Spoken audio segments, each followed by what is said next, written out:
There is a reason why girls are dropping out of sport at a higher rate than boys, because there is no representation. There's no representation because girls don't get to play all sports. They don't think that they can be a quarterback after age 11. So we are actually filling a gap. They call it white space in the pitch decks. We are filling, there is a white space right now that nobody is fulfilling because football is not made available to girls in junior high school, and now it's made available in college. So the pipeline is asking to be filled. That's step one. And I'm just talking business now, the business plan. So you don't have to legislate that. Girls are playing flag and tackle football at a higher rate than boys in terms of the growth. So that's real data. If you look, Forbes just released the fastest growing viewership in television sport is women's sports. So the idea that you have to legislate a market is based on, I think, this very predominantly male idea that people don't want to watch sports because you haven't pointed enough cameras and given enough dollars to it. So I understand that there's a formula, there's a risk formula, in venture capitalism, there's a risk formula in media. Does this look like something I've done before? How can I eliminate risk? So that's our job. Hi, I'm Chris Waddell. Welcome to Living It, the podcast where we join experts in the experience of being human. Be bold. Say yes to adventure. Say yes to living it.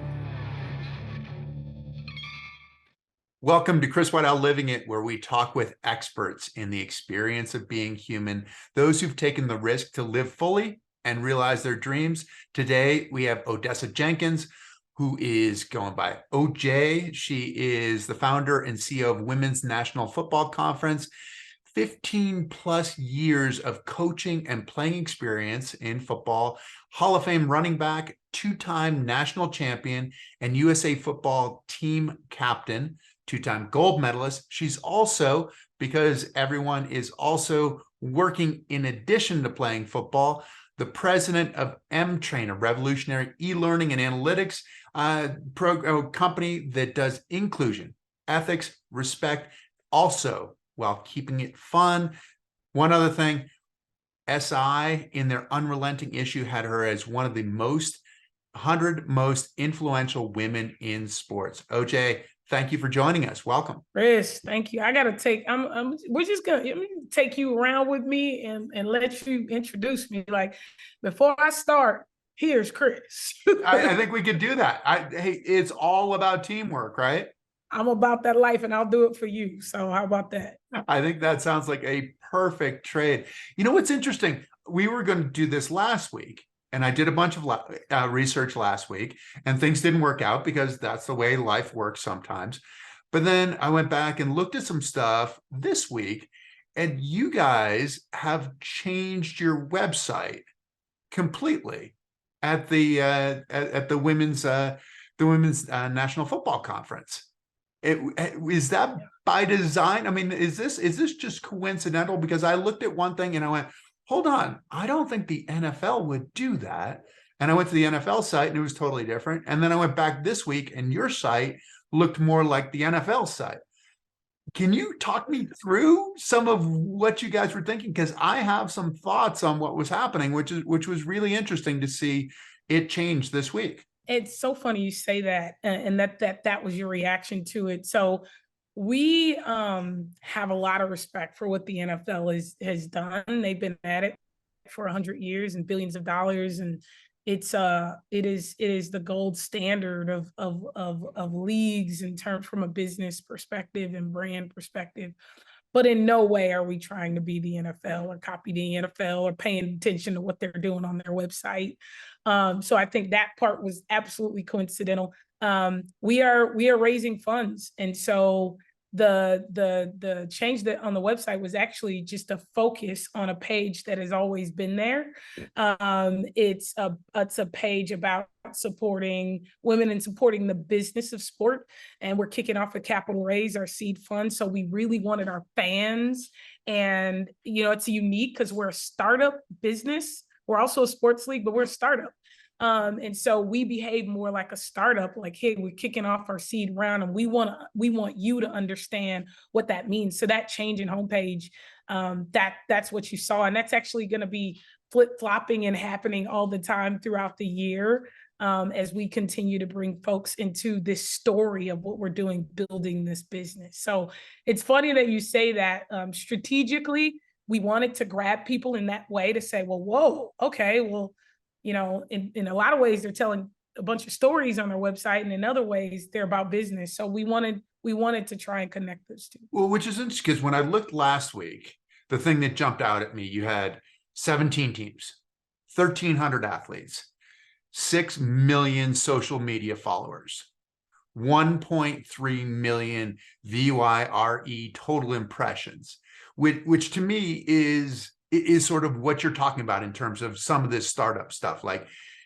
we're legitimate. You might not know about us, but we are legitimate, which was the thing that made me go back and say, okay, I'm assuming, because I remember I was in a meeting one time with a former CMO of the NFL, and he said, we're about bottom line. Like, anything we do is going to end up on the bottom line. And this was with the leaders of all the other sports, the NHL, and everybody's kind of looking at, worshiping at the feet of the NFL because it is a money-making venture. But yet you're talking about the validity. You're talking about the value of what you have, but you also have to broadcast that value. So looking at that last week, then this week I go and it's about the teams. It's about the athletes. It's about what you guys are doing. How do you fight that battle in some ways? Because you're a nonprofit, everybody else is doing another job. How do you fight that battle of figuring out how to get recognized in a noisy space? The first thing is we're a for-profit entity. So we're not a nonprofit. Oh, you're not a nonprofit. Okay, sorry. No, we're gonna generate over $500,000 in revenue this year. The difference is that we're gonna give it all back to our teams. And so while we're not a nonprofit, we're here to grow the value of this business, grow the value of the athlete, and grow the value of the team. So we behave more like a B Corp. But we're a corporation. Ultimately, we want to make money. Ultimately, we want our players to be paid. We want our teams to be owned by millionaires. We want to generate revenue for women in sports. We are no different than anyone who has started a major professional sports league with the intent to grow the game, but also to the intent to grow the business. And I think we fight that battle because a lot of people think of women's sports when we jump out of the gate and we do these kind of things. And if we don't have the male gaze, or we don't have a superstar who's kicking it off, then it's hard to find legitimacy. And people assume like, they're not trying to make money. They just want to spread the word. They just want to be, they just want to be a part of it. And inclusion. It's like, no, we're business-minded individuals. All of us who started the WNFC are either entrepreneurs, senior business women. We've done well for ourselves, and we want the athletes in women's football to do well for themselves. And from our perspective, they can't do well for themselves if we don't think about ourselves as a revenue generating entity, if our players don't think about themselves as brands. So we are absolutely for profit. We want to make money. We want our players to make money. We want our teams to make money. But it takes money to make money. And that's, for us, that's the position we're in. That's why we're raising capital. So we're just like any other startup. In sports, it's hard to think of it that way, because when you have a reach of 6 to 8 million, people are like, well, of course you're making millions. Of course your players are making millions traveling from Washington, New York to play. It's like, no, it takes building a business to do that. And I think that's the unique story of the WNFC today. For the last 3 years, we've been doing it with, there's no big time influencer. There's no millions of dollars. We don't have a superstar, rock star on our cap table. We're doing it like most other, female founded startups where, less than 2% of the capital comes to us. We just got to get it out the mud until it comes our way. Well, that's it. Obviously, I mean, I have a sympathy for this being on the Paralympic side, is that, you're not mainstream. You're not football, basketball, baseball, which drives, and then every 4 years we have the Olympics kind of thing, which take over, or really every 2 years, since it's summer and winter now. But the thing is, being on a peripheral sport, the question gets to be really hard in some ways, right? In terms of what's your job? Your job is to go out and train and play, or your job is to sell the sport. I mean, I look at like a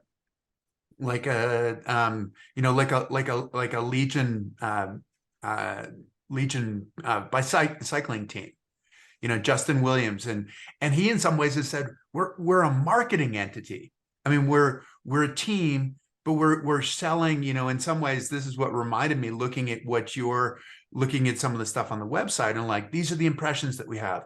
We're a marketing team. We can sell an image, we can sell an ethos that can be beneficial.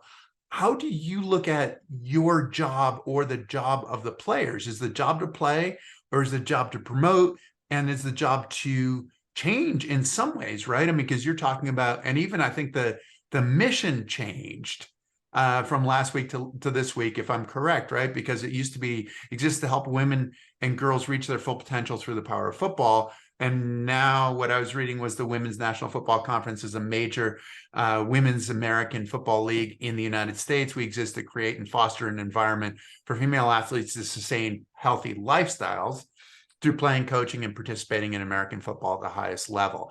So what do you consider to be the job for you and the people? Because I'd imagine it's a similar thing for all of you involved. What's your job? What's your program? What are you going to do?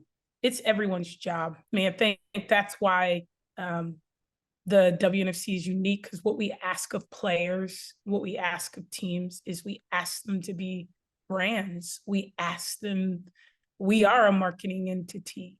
We look at ourselves as a sports property. That's what we are.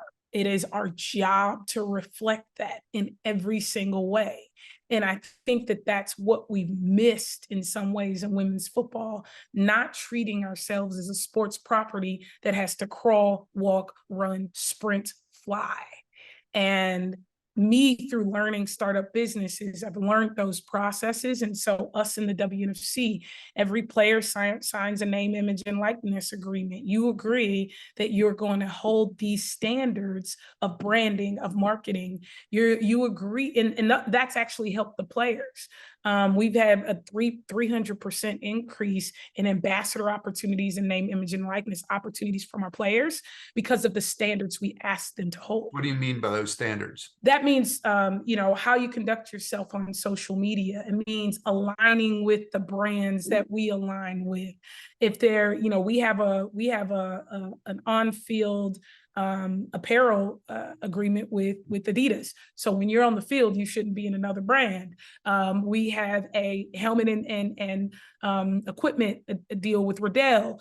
Dick's Sporting Goods is our national sports retailer. And so aligning with our sponsors and telling your story in a way that helps amplify that actually helps promote the player. And what we've seen is we're right. When players position, if your profession is one that doesn't position you well as a professional women's tackle football player, then you need another social media account. You need your professional, player account. Those are the things that we've asked these players to do. And some of them who believe in our strategy is building a sports property align, and some of them don't. The ones who align play here, and the ones who don't. I've been very prideful as well as honored to see that most of the best players in the world have decided to take on that challenge and play here. And so that's been the job of the team, that's the job of the owners, and that's the job of the WNFC. We all have the same job until players start getting paid and until this league is funded. That can be a dilemma, can it? I mean, the idea of, social media in some ways, aligning with your sponsors, aligning with your league, all sounds great, but you also need to be compelling.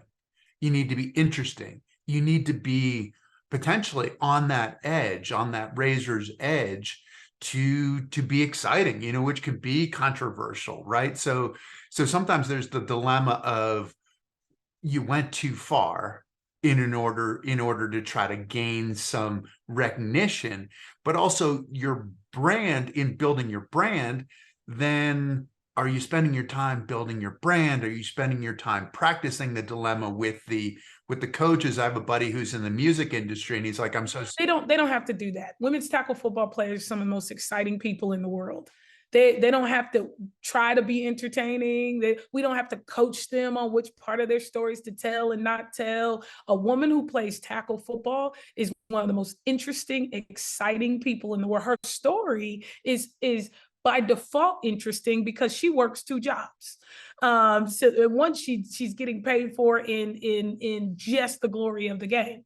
And so I don't think at all there is, we don't lean too heavy on the branding side. We absolutely encourage them to tell their full story, be their full selves. The idea that your mom is going to drop you off at daycare and then go knock some heads around as a Mike linebacker. The idea that you're going to go teach a class at MIT and then be a defensive star. These are the stories of the women of the WNFC. So I think there is that balance is struck naturally on its own. The thing we have to govern is, to your point, you are part of a brand. You are a brand. Whether you're, Olympians might not be getting paid a salary, but in order to be attractive to sponsors, you have to tell your story. You have to tell your story in a way that aligns and that is attractive for sponsors. We aren't in a position where we can just say anything and do anything if you want someone to put money behind it. And that's the reality of being a sports brand and being a property. I'd imagine, as you're saying this, that it also ends up being more empowering for the individual athletes to be part of this group. I mean, promoting yourself sometimes can be a difficult thing, but promoting yourself as part of a greater collective and greater movement seems like it's something that becomes a bit of a no-brainer. Is that true? It's a movement, Chris. Like, we don't, it's like you don't have to school someone on going to talk and move and behave in line with their passion. There are women who are playing this sport who have seen it happen for decades that have never seen anyone show up for them.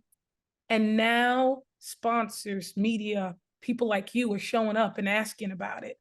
They stay ready. They didn't have to get ready. So this concept, this idea of it being hard is there's no hard here. The hardest part is they're not getting paid. The hardest part is they're not making a living wage to do it yet. And they even accept that. Most of them know that they're doing this for someone else, which is hard to comprehend. What does that mean? I'm building a startup that so ideally, if we're we're a league of 17 teams, we're 8 times the size of the WNBA. We have just as many players as almost some of the largest leagues on the planet. Right? The idea that we're going to be able to pay them a living wage is going to take 9 figures, right? And so that kind of growth in a startup business might happen in the next 5 to 10 years, might happen in the next 10 to 15 years. Most players in our league are going to play 5.5 to 7.5 years average. Which is considerably more than the NFL, though. Which we play way longer than the NFL. Right. We play less games. We have a 6-game regular season, a 3-game playoff, and so we play less games. It's less hindrance on our body. But I say all that to say that if on average a startup takes 5.5 years to get funded, and it takes and on average you're playing 5.5 years, there's a likelihood that you're going to be done playing before this thing's funded. Yet and still, they put everything they have into it, and so do I. And they do that. I mean, this is the glass ceiling aspect, though, right? That you're talking about, that it's for that next generation. It's for the person who's coming behind you to break this glass ceiling. But what is that glass ceiling? Because you're talking about, I mean, you're talking about women, right? You're talking about you're talking about minorities, making up 65% of the population of the league. You're talking about a sexual preference kind of sexual orientation, not preference, sexual orientation being a component. What is the glass ceiling? And I guess in asking that, what I'm also asking is, whose permission do you need to be successful? We don't need it. You almost made me cuss, Chris. You almost made me cuss. I almost cussed. You're allowed to if you want to. We don't need anyone's permission. You just need Okay. a dollar. You need dollars. Yeah, I think so. Permission is for the old gang. We're rebels. We're pioneers. We were born in the age of information. No one thinks our uterus is going to fall out if we take 6 steps. Like, we're past that. If the rest of the world isn't past it, we'll get them there, right? So we're complete rebels when it comes to permission. We don't ask permission. We're going to do it no matter what. So I think but you need the dollars still. You need to get paid. Right. We need to get paid. And so you need permission on that. I mean, that's a tacit permission, right? Of like, we see your value and we're willing to contribute money to what you're doing. No, permission is different. I think we need education. Right? Okay. I mean, what the do you mean idea, because the permission is already there. Women represent over 60% of the football buying audience today. Women make up 70% of the household decisions in the room. The world by 2025 is going to be more diverse. It's going to be more out people of color than ever in the history of the world in the next 3 years. So there's no permission. This is being done. And so people who look like us, buy what we sell, represent what we represent, are becoming more of the world. So if brands don't understand that and don't get into it, they're going to be left behind. We're going to still be here.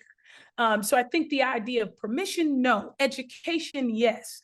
Do we fulfill the need that the world is asking for? And our answer to that is absolutely yes. The world loves football. The world loves women. The world loves growth and inclusion and diversity. The world understands that there's value in something that's new and that's different. This story, everybody's looking to tell a story that's never been told over and over again.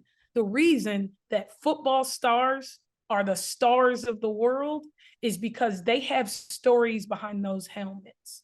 The idea that women have stories behind their helmets, that you can't understand that, isn't a permission-based thing. It is an education-based thing. So our responsibility is to educate. I just want to direct you to the pot of gold. I don't need to tell you that it's a pot of gold, and you don't need my permission to understand it's a pot of gold. I just need to educate you. So that's what I see the role of us, the role of women in sports. Those days of permission are gone. Some people are going to get it and some people aren't, but the world is too big. I think it's like $1 trillion in funding or something like that went out last year. And the amount of money, the amount of eyeballs, the amount of businesses that are coming into the world that understand that the age of information means that people want to see all of the world. And we represent all of the world. You represent all of the world. You have to find a way to reach all of the world, which is part of the challenge. You're talking about 5 to 5.5 years for a startup. What are, because obviously you have to have intermediate steps, right?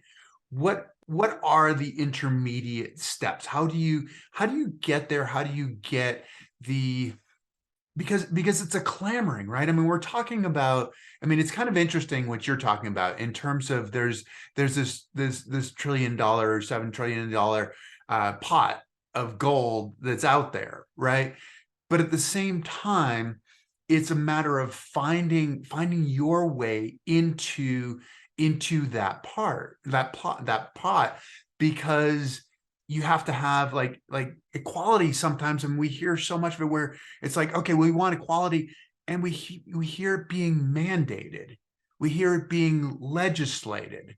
We hear it, so these to me, and sometimes, I mean, one of my big deals is I don't want to make anybody wrong.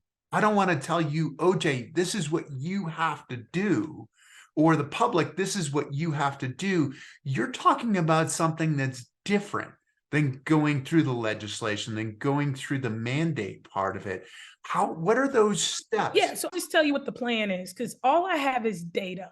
Like, I'm data oriented, right? So our plan is based on the fact that there is a market, the market that already exists. We don't have to create one. The market of the sports fan, of the girl. There is a reason why girls are dropping out of sport at a higher rate than boys, because there is no representation. There's no representation because girls don't get to play all sports. They don't think that they can be a quarterback after age 11. So we are actually filling a gap. They call it white space in the pitch decks. We are filling, there is a white space right now that nobody is fulfilling, because football is not made available to girls in junior high school, and now it's made available in college. So the pipeline is asking to be filled. That's step one. And I'm just talking business now, the business plan. So you don't have to legislate that. Girls are playing flag and tackle football at a higher rate than boys in terms of the growth. So that's real data. If you look, Forbes just released the fastest growing viewership in television sport is women's sports. So the idea that you have to legislate a market is based on, I think, this very predominantly male idea that people don't want to watch sports because you haven't pointed enough cameras and given enough dollars to it. So I understand that there's a formula, there's a risk formula, in venture capitalism, there's a risk formula in media. Does this look like something I've done before? How can I eliminate risk? So that's our job, is how can we eliminate risk? We show up with the data that we have. We show up with 110% growth. If we show up with the core demographic that matches a core demographic that you're already going after, we don't have to sell you on that. We show up with the idea that we have a revenue model that looks like something you've seen before. That's our plan. That's how we align. We don't try to go against the grain. We don't try to piss anyone off with the idea that we're going to make you have equality. We just want equity. We don't want equality. Just want equity. Give us what. You're not talking about equity, though. I mean, you're talking about what you've earned, right? I mean, what you've earned based on what your numbers are, really. Yeah. So equality is, let's put everybody at the same level. Hey, let's pay the quarterback. Let's play Brittany Bushman the same that we're gonna pay the top quarterback in the NFL. Right. That's equality. That doesn't make sense. Right. Equity is what makes sense. Let's give Brittany Bushman, the top quarterback in the world, as a woman, the same opportunities that we've given everyone else. Let's give her the same opportunity to go express her brand, make money, and be successful in her own brand. Let's do those things. And in order to do those things, we have to eliminate risk. So that's our plan. Our plan is to eliminate risk and align ourselves with the room, because just like football is Joes and Smos and Janes and Jims, it's about who you know, not what you know. This is entertainment. I'd love to call it something else, but women's sports is entertainment. I've gotten further in this business through who I know than what I know. Well, I mean, entertainment, if in the NFL, is entertainment too. I mean, you want to look at it differently. It's like, no, you're on TV to entertain. This is the way it works. People are tuning in for exactly that kind of entertainment. You did mention a while back that your uteruses aren't going to fall out, but safety is an issue within football in general. I mean, just head injuries. Like when I was growing up, concussions were a thing, but we didn't know anything about it. We didn't know the long-term part of that. I mean, you are embracing your community of players. Have you done anything more on the safety side of players? Are you more proactive? Yeah, so I think that, and then that's one of the reasons why we would love to get funding. We do have a safety committee that's all volunteer. Shout out to Thomas Heward, who's a amazing safety expert that does a lot of work with the University of Texas. And then we also, our standards from a league standpoint in terms of the personnel that you're required to have on the field. We've sort of stepped our game up in terms of ensuring that there's medical personnel, professionals, concussion protocols on the sideline. This year,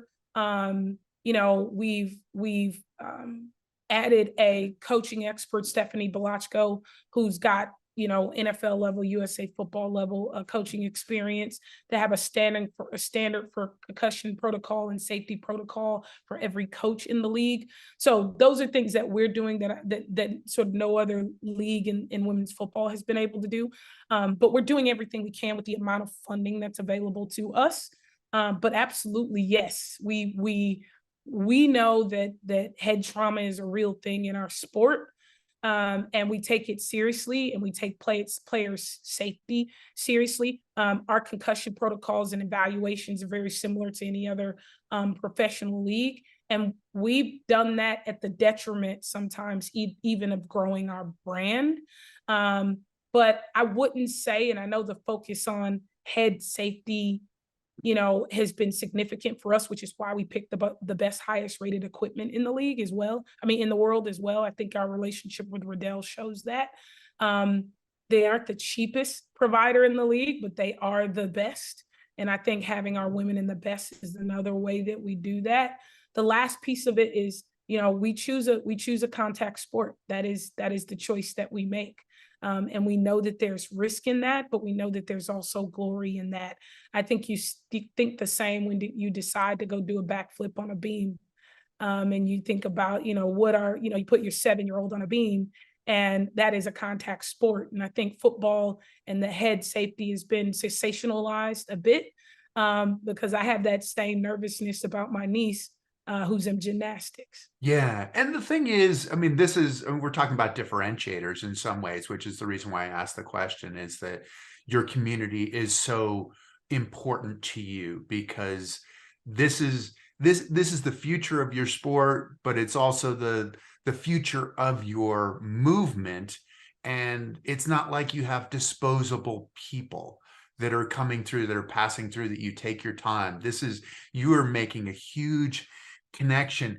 Can I talk a little bit just about you in some ways? I mean, one of the things that's been so interesting just in this conversation is that, one, I mean, Hall of Fame athlete, Hall of Fame running back, which is often like the toughest position on the field, right? I mean, the other OJ used to say that, you've got to be able to kick everyone's ass on the field, kind of thing. And you look at it and go, wow, those are like some 300-pound guys you're talking about, kind of thing. So toughest person on the field, kind of thing.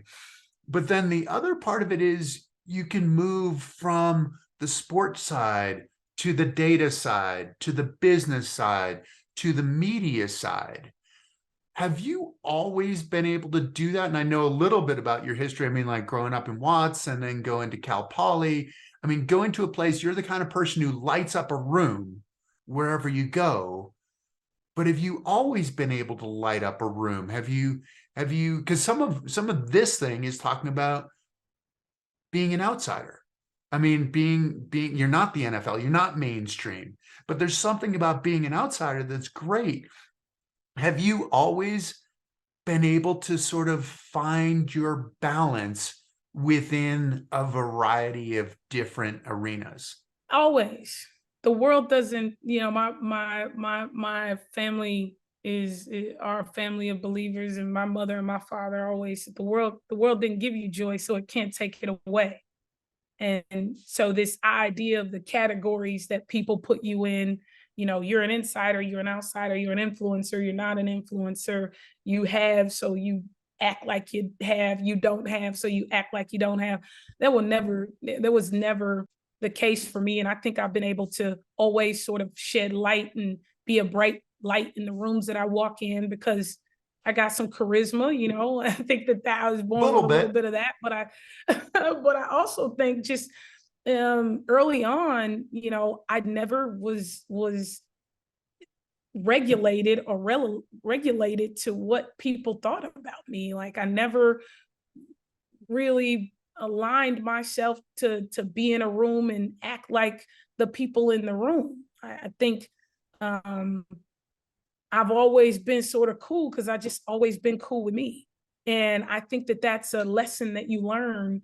And I wish a lot more people would learn. But frankly, I wish a lot more women would learn, because I think a lot we get pushed into the ideal of what you're supposed to be, whether it be feminism or whether it be, being next in line, or how we speak or when we speak, that limits us. And I think that for me, that has never limited me, and it never will. I don't define my success on what people think of me in a room. That has just never been the case for me. But again, I think it's based on my joy is eternal. It's internal, and who I am is eternal to me and personal to me.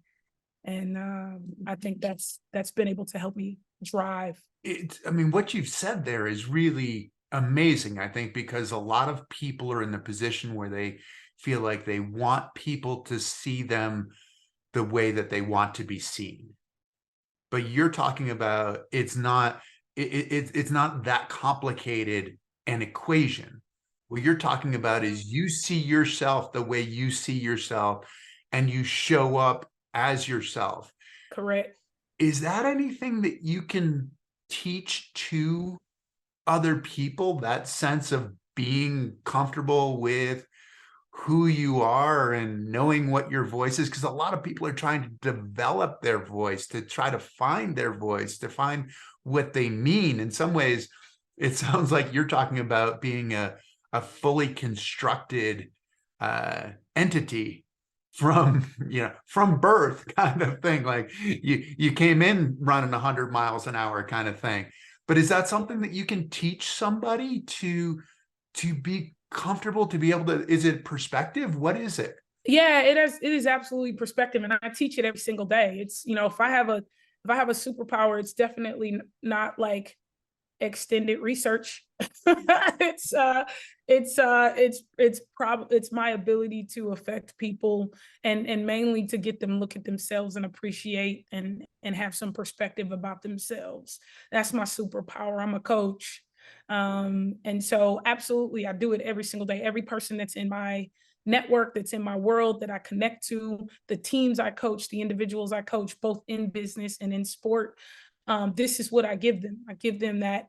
I coach them to find out what their center is, what really guides them, what is their eternal joy, and not let the trauma of the world, not let the expectations of the world knock them and rock them from that. I think you can take in information that makes you a better you. I am still evolving, and have been evolving since birth. But the one thing that has never really changed about me is I'm not afraid to make mistakes. And I don't really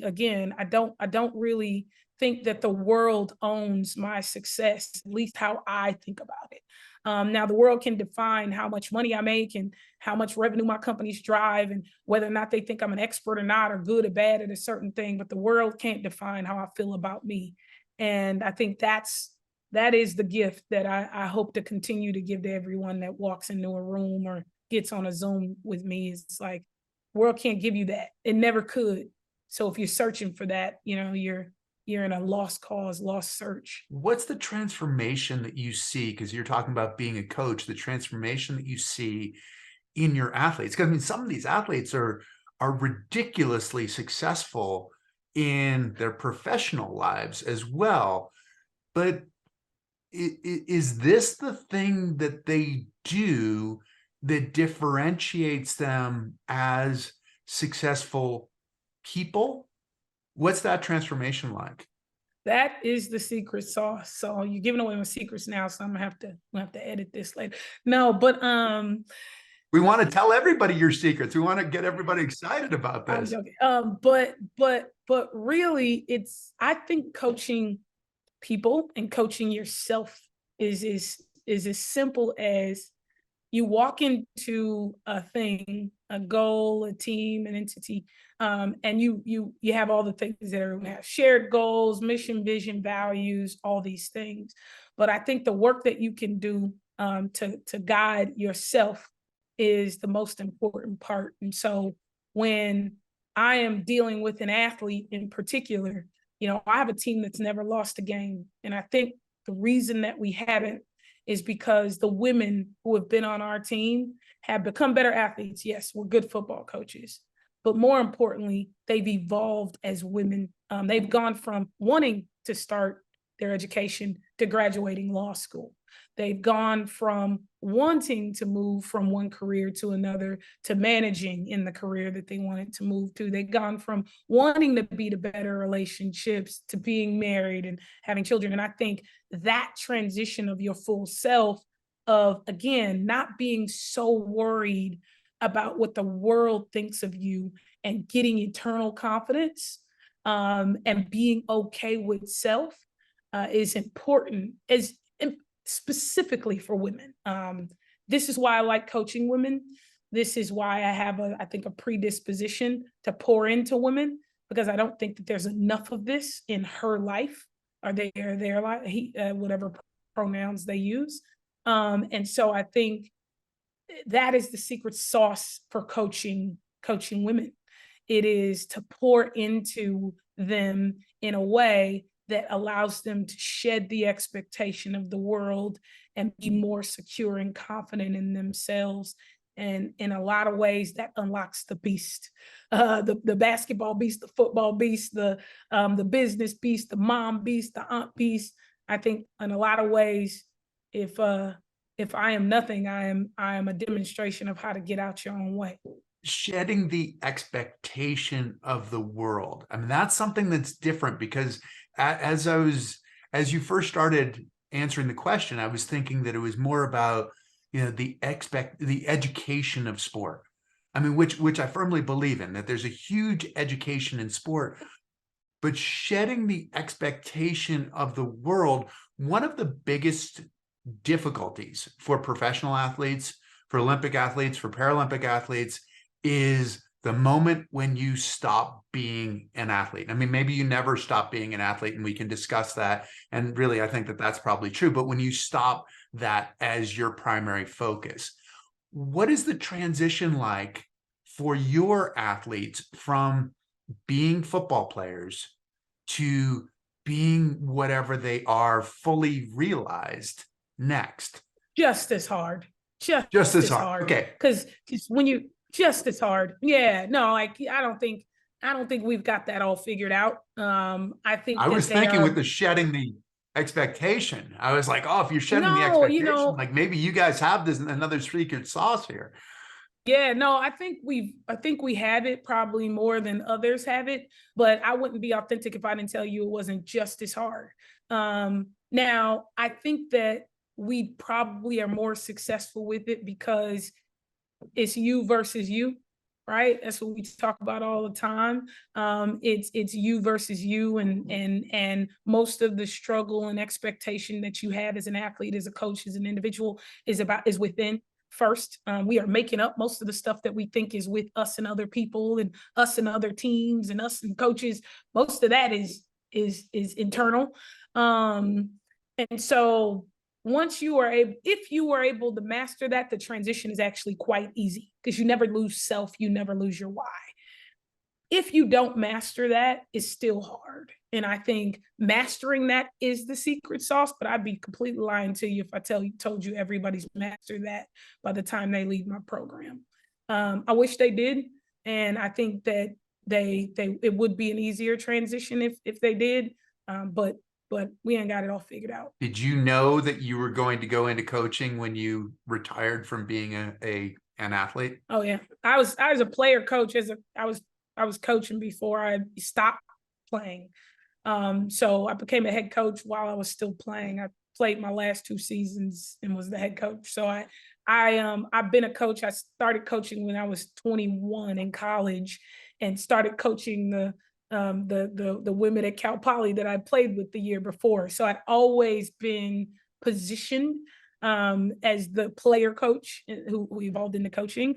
That has always been my responsibility, to be the coach in the room, and I walk into it proudly.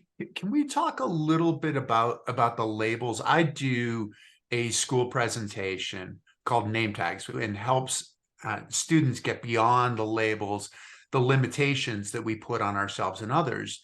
But some of the labels can be empowering, can be in some ways. I mean, I've read a bunch about you, and they often say, an openly gay Black woman, and it's like, okay, there are a lot of labels right there. What do you take from that? Because in being stated as such, you represent a lot of people who might not necessarily have a voice, who might not have as prominent a voice and as articulate a voice as you have. How do you look at these labels with regard to yourself and with regard to the movement as a whole? Yeah, so the labels are sometimes important, right? I think that they help to define what you're trying to represent and what you're going after. So I'm not one of those no labels, you can't define me kind of humans. I'm okay with being defined every now and then. So how I look at the labels that have been placed upon me, for the most part, I accept most of them. I love my wife, and I have an orientation towards women. So yes, I'm queer, and it's okay to call me that. Whatever the world has defined that's what I am, and I'm okay with that. I was married to a man in college. What does that make me? Do we need to shrink me to decide what my sexual, how far on the spectrum I swing? Like, there's so many things. I don't let that bother me. I am a proudly queer woman who knows that I don't fit into the world's idea of gay or straight. Like, I know that I am receiving of that. So, and I think that's okay, because I also represent other women and men who probably think the same way and identify themselves the same way and are looking for someone who says it's okay. And I receive that responsibility. So that's cool with me. I'm a proud Black woman with Black girl magic. So yes, I receive that label too. I walk into every room as that. So yeah, I don't mind those labels. Again, if you ask me how I define me, if I'm talking to me, I'm Lola's youngest child. I am an empowered human who is a really blessed connector. I have the ability to connect and inspire others, and my why is rooted in that. I like to fight for others. I like being heroic. Like, that's who I am. So those other labels are important because I am of the world. I want to be in the culture. I don't want to be out the culture. I'm cool. I'm cool being here. I want to change it some, but I'm cool being here and fighting the fight. I don't want to fight the fight outside. I want to fight the fight right here. Right. And the thing is, the labels are just a part of who you are. They're not a limitation of who you are. It's just part of, like, hey, this is who we are. We're not traveling around here as anonymous kind of entities. This is part of who I am. Yeah, and it's like, if you make decisions based on those labels, that's up to you, right? Like, I think I let the world define how they make decisions based on those labels. For me, it's up to me to show up as my full self and make you forget any decision that you were about to make. And that's why you really changed my tune on changing the world. Like, I want to change rooms. I want to change individual rooms. I want to change big rooms, any room that I'm in, because when I'm in there and you're engaging with me, the hope is that you see full me and maybe see yourself in me a little bit. Yeah, no, I feel like I agree with that. It's I've often said I want to spread doubt, in that I want people to doubt those preconceptions, doubt what they thought they knew, so they see you for the first time. And I can't see how people don't see you for the first time. OJ, we got to get you out of here. So I know we could talk for a lot longer, but thank you so much for joining us. I really appreciate all your time. I appreciate all you're doing, and look forward to seeing the growth of women's tackle football. Yes, women's football. Let's do it. I appreciate you, Chris. Thank you. This has been amazing. Anything you need from me, you got it. We're family. We are family. Thanks so much. Thanks to all of you Appreciate you tuning in. The greatest thing you can do for us is to tell your friends. Tell your friends that you love this and that they have to tune in. Like us, follow us. We are going to continue to bring you awesome content, awesome people, and a way for you to grow and learn. So thank you so much, and we'll look forward to seeing you next time. Thank you for joining us. Please subscribe to Chris Waddell Living It for more stories on the adaptive community, the Paralympics, artists, athletes, entrepreneurs, experts in the experience of being human. Also follow us on Spotify, Apple, Facebook, and Instagram. I look forward to seeing you next week.